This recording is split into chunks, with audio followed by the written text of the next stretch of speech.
हाँ तो जबरदस्त स्वागत बा आप सभी के फिर भाई भोजपुरिया यूट्यूब चैनल में, जो फिर आपकी भोजपुरिया शेर पावर स्टार पवन सिंह जी और भोजपुरी के सबसे सुंदर एवं सबसे हॉट अभिनेत्री मिस काजल राघवानी के जोड़ी से जुड़ल एक और ही नया बड़ी अपडेट यानी बड़ी खबर लेके बनी।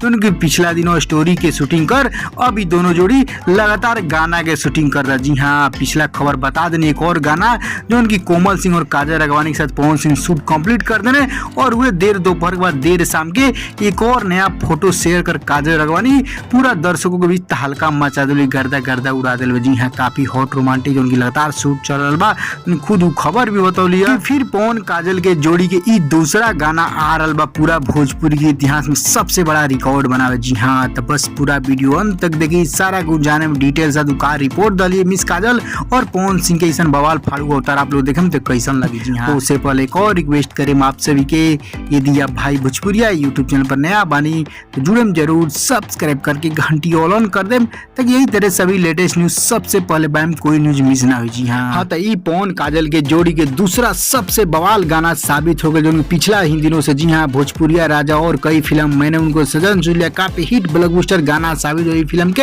अब उसके बाद दोबारा अभी फिल्म जोड़ी जो उनकी कलर धर्मा में देखे को मिली, जो उनकी काफी बड़ा प्रोजेक्ट। जी हाँ, ये धर्मा फिल्म फुल एक्शन मूवी तो बटले बा और एक्शन के साथ सबसे बड़ा लव स्टोरी फिल्म ही बा, क्योंकि कहानी बढ़ चढ़ के बा। जी हाँ, जब दो हीरोइन रही तो स्टोरी काफी घुमाव फिराव रही।